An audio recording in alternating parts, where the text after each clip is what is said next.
Let's talk about why MultiVersus flopped and why I don't think that's going to happen again. So really quickly, I just want to mention that today we've gotten so much MultiVersus news. All kinds of leaks are coming out. It turns out a bunch of content creators are having early access to the game. I wish I could say that I got it too, but WB never messaged me, so. But one thing that I don't see a lot of people talking about that also dropped today was an interview with Tony, the game director. This was an interview done on a channel called The Gamer on YouTube, and it was about 15 hours before me recording this video, and right now it's at less than 8,000 views, so I don't think a lot of people have really had a chance to really watch this. But I definitely recommend checking out the full interview. I'm gonna kind of give you guys the recap and all the important stuff from it, but we definitely got a lot of information from this. And let me just say, I've talked a lot about why I kind of personally think MultiVersus failed and what I thought was kind of wrong with the game, what they could have improved to make sure that didn't happen, and what they should do moving forward. And honestly, this interview confirmed a lot of the stuff that I believed. And it also gives me a lot of hope for the future because the stuff that Tony's saying is exactly aligned with the stuff that I've been saying, and it's really cool to know that they are headed in the right direction. Obviously, things can always go wrong, but as of right now, it seems like the plan that the team has is a good plan, and moving forward, it's going to succeed. So let's go ahead and start off with the big question. Why did MultiVersus shut down originally? Why did it fail at first? Now, one of the things that I've said for the longest time is that I feel like this game really blew up out of nowhere. It blew up, bigger than anyone could have expected. And I personally kind of felt like they didn't really have that infrastructure in place to handle a player base of that size. And Tony kind of confirmed that. We were a small team. We didn't have great just content pipelines in place, right?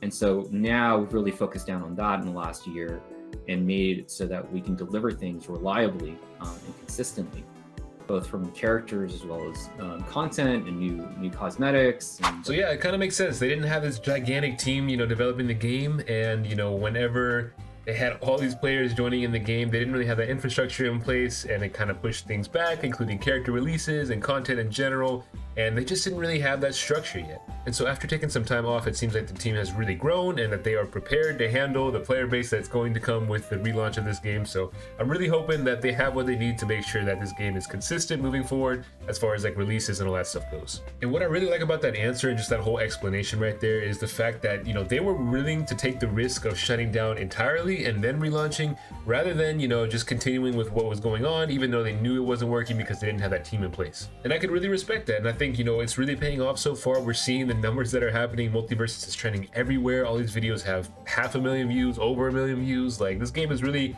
blowing up again, and we're still like a week out from the game. And another thing that Tony kind of talks about throughout this interview is the fact that they really kind of restructured everything with the game. They took time to kind of take the game apart and rebuild it back up to ensure that it's going to have smooth gameplay, that there's going to be no online issues that there were before as far as like bugs, glitches, and just kind of lagging gameplay in general. Like, they really took a step backwards to take 2 steps forward is what it seems like.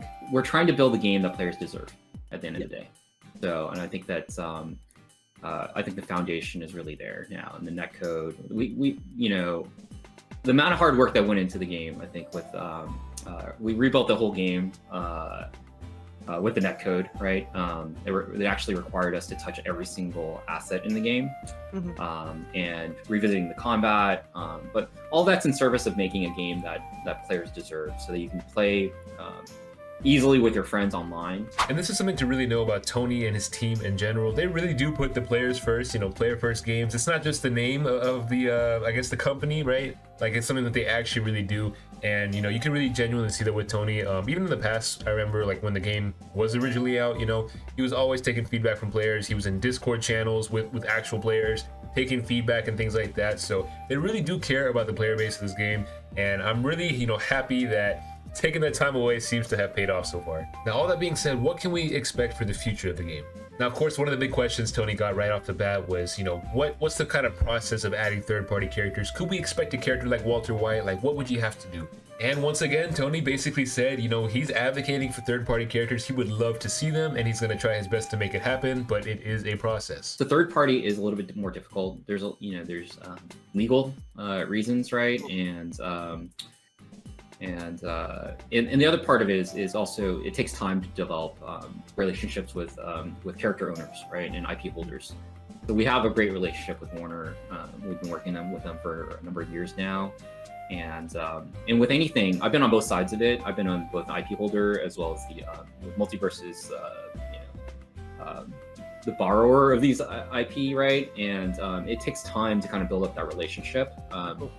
And so so that's to say it's complicated, Yes. but I will personally be pushing as hard as I can and to make that happen. Like everything to happen, right? Third party in general. But you know, there's things that are I don't know if players understand, but like it's more complicated than Of course. Yeah. yeah. So if I had to take a guess, I would say throughout this first year, we can't really expect too many, you know, third-party characters, but I do think as this game kind of goes on, if it really grows and there's success behind it, I'm sure that there's other companies that would love to have their characters represented in this game. Probably just gonna take some time, but I'm sure we're gonna get some really cool third-party characters down the line. Now, the other big question Tony got was, what about the characters that are chosen? You know, what's the process look like? How do you decide what characters are added? And this is something really cool that Tony said. He basically said that it's kind of up to us. He said that some characters like Banana Guard, for example, are kind of passion projects by members of the team, you know, people that really wanted to see those characters added, that were willing to put in the work, and they just kind of made it happen. And he also said that he has a list of characters that he would love to see added to the game, but one thing is for sure, he definitely said that players do have an input on the characters that are chosen.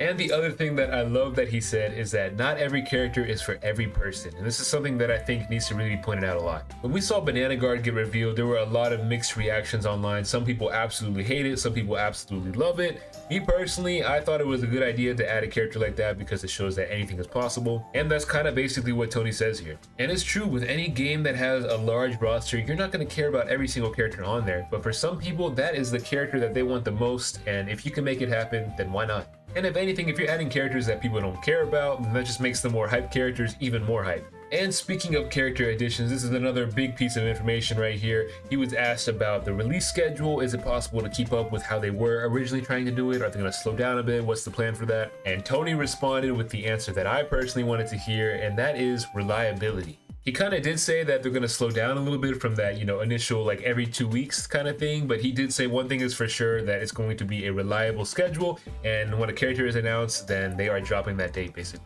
I think that we're going to give time to breathe. It's going to be reliable. That's the bottom line, right? And I think that it isn't just characters. We have a lot of maps planned well into the future, as well as a lot of new cosmetics, and delivering really great value for the cosmetics as well.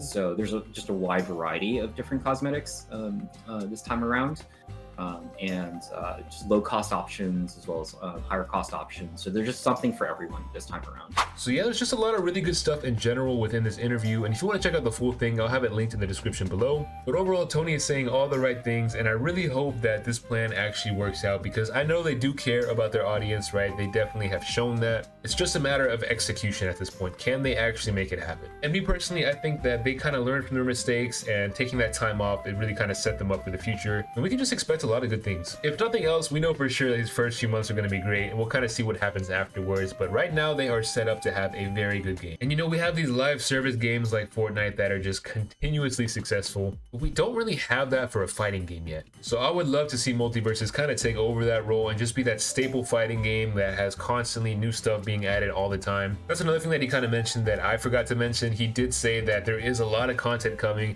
whether it be cosmetics and stages and things like that. Not necessarily just characters. He said to watch out for other things, and that's something that really excites me, because I think that's also very important to have cool costumes and stages and all kinds of stuff. So they're really focusing on the entire fan base here. They're focusing on the competitive side by making the gameplay nice and smooth, but they're also focusing on the more casual side by offering all different types of game modes, different types of skins, all kinds of stuff like that. But as always, let me know what you guys think in the comments below, and let me know if you had a chance to check out the full interview and what your thoughts are. Got a couple more days left. I know I keep saying it, but we're almost there, and I'll be dropping some more videos this weekend, hopefully. And I may not have gotten early access myself, but that's okay, because I'll have access when you guys have access, which means we can all play together. So if you want a chance to play against me, go ahead and subscribe to the channel. And other than that, I hope you guys have a fantastic day, and I will catch you all in the next one.